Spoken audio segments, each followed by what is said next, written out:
Passo pela ordem a palavra ao senador Roberto Requião. É o dilema da esfinge. Decifra-me ou eu te devoro. O que está atrás dessa PEC 241? A CNBB, de uma forma singela, decifra o enigma. A PEC 241 paralisa os investimentos no Brasil, os investimentos, não só os investimentos sociais, e libera de forma absoluta o pagamento dos juros e da dívida pública. Os juros e a dívida pública estão na mão da banca. O Meirelles, ex-presidente do Banco de Boston, é o ministro da Fazenda, e o Bradesco e o Itaú comandam o Banco Central e estabelecem o controle dos juros no Copom. Então, atrás disso, tentando fazer a necrópsia dessa barbaridade, está o Estado mínimo. É a proposta do Estado mínimo. Eu lembro, por exemplo, que recentemente, passando pelos Estados Unidos, o vice-presidente dos Estados Unidos dizia aos argentinos: por que vocês querem falar em industrialização se vocês têm essa fantástica produção de grãos? Então, é o Estado mínimo e a transformação do Brasil no celeiro do mundo, um celeiro onde a população não tem o que comer. Eu lembro, todavia, que este celeiro do mundo abre mão da pequena e média agricultura, que é a agricultura que produz mais de 70% daquilo que o povo come, e é a agricultura que absorve intensamente mão de obra. Então, para tentar raciocinar sobre isso, sobre uma crise semelhante, que é a crise da dívida, dos juros, a crise do liberalismo econômico, eu remonto aos Estados Unidos na época do Franklin Delano Roosevelt. O Delano enfrentou a crise provocada pelo liberalismo econômico com o New Deal. Parêntese, quando esteve no Brasil, em 1936, na véspera de ir embora, ele fez uma declaração importantíssima. Ele disse: com a tristeza de estar me retirando do país, eu quero deixar claro para o mundo que o novo pacto, o New Deal, é uma obra do presidente americano Franklin Delano Roosevelt em parceria com o presidente Getúlio Vargas. Que o Getúlio tinha feito coisas semelhantes do que fez os Estados Unidos com o New Deal. Mas o que era o New Deal? O New Deal se suportou para enfrentar a crise provocada pelo liberalismo econômico, se suportou em ideias do Ford, do Taylor, do Horace Greeley e Armand Schacht, o alemão, que resolveu o problema da inflação na Inglaterra, e esse processo todo que teve influência e foi sistematizado posteriormente pelo Keynes. A colaboração do Ford foi importantíssima e ela pode ser trazida facilmente para o Brasil. O Ford dizia o seguinte: a automação avança nos Estados Unidos e a automação desemprega. Se o povo continuar sem poder aquisitivo, nós não teremos consumo. Essa ideia do Ford fez o Roosevelt criar nos Estados Unidos o salário mínimo, garantindo o salário dos trabalhadores, ao tempo em que ele diminuía a carga horária. A mesma coisa fez o Getúlio aqui, com a CLT, o salário mínimo, a Seguridade Social. Então, essas propostas todas eram propostas para resolver o problema da crise que o liberalismo tinha levado. Havia no discurso do Franklin Roosevelt duas frases força que contradizem essa proposta do Brasil celeiro do mundo através da agricultura extensiva, porque a agricultura extensiva, tal e qual a mecanização, a automação e a linha de montagem criada pelo Ford, desemprega também, porque ela é totalmente mecanizada.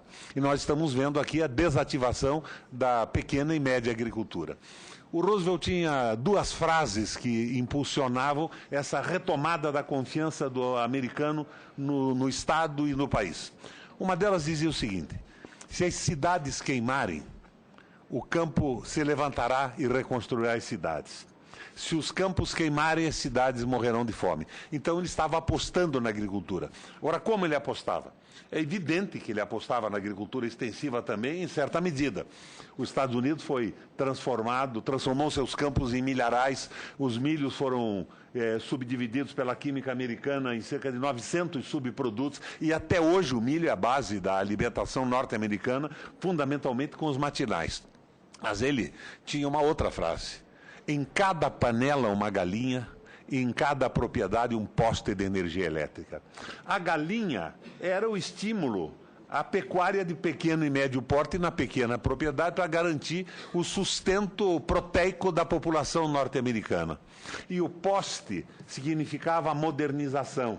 O poste era a eletrificação. Era um triturador de grãos, um sistema de ordenha mecânica movido à eletricidade que dava um impulso muito grande à existência e ao progresso dessas propriedades. Por que ele apostava na agricultura pequena e média? Porque, ao contrário de uma retomada de desenvolvimento industrial, que leva, por exemplo, 2 anos para uma fábrica ser projetada, 4, 5 anos para essa fábrica projetada e construída vier a ocupar a mão de obra necessária para o seu funcionamento, a agricultura é extremamente rápida. A agricultura, você joga uma semente à terra, a fotossíntese se estabelece, em 6 meses você está colhendo, transformando e produzindo. Então a ideia é que esta velocidade da retomada do crescimento econômico, desse círculo virtuoso a partir da agricultura e da sua velocidade, viabilizava o capital que era imediatamente jogado no sistema econômico. Prateleiras vazias das lojas, prateleiras cheias das lojas se esvaziavam e a indústria recuperava, de certa forma, a sua capacidade ociosa pela volta do poder aquisitivo da população americana. Não foi esta ideia do Roosevelt que resolveu definitivamente o problema norte-americano. Ele foi resolvido definitivamente com a guerra e com o grande esforço de guerra e a industrialização e depois o domínio absoluto do dólar a partir de Bretton Woods. Mas um amigo nosso, um companheiro, um grande economista nacional, que é o Carlos Lessa, propõe soluções para a crise que o Brasil vive hoje. E a solução não é essa do Estado mínimo e do Brasil celeiro do mundo, com a agricultura que desemprega e a agricultura extensiva que levará o celeiro do mundo a ter um povo que não come. A proposta dele é o estímulo inicial pela construção civil, a construção de casas, porque ela parte de insumos nacionais. Você não importa rigorosamente nada para construir uma casa. O terreno é o terreno dos brasileiros. E você utiliza tijolos, ferro, cimento, cal e mão de obra nacional, e isso tudo se dá com uma extraordinária velocidade. Se dá com uma extraordinária velocidade. Agora, eu acrescentaria a esta solução de retomada do desenvolvimento as ideias do Hjalmar Schacht. O Schacht, na Alemanha, acabou com a inflação em uma semana. Ele simplesmente liquidou a lucratividade do capital financeiro, baixando os juros, e criou uma taxa interna. Criou uma taxa interna de retorno para investimentos em infraestrutura em parceria com as grandes empresas. Então, dinheiro existia na Alemanha, como existe agora, e a inflação era brutal.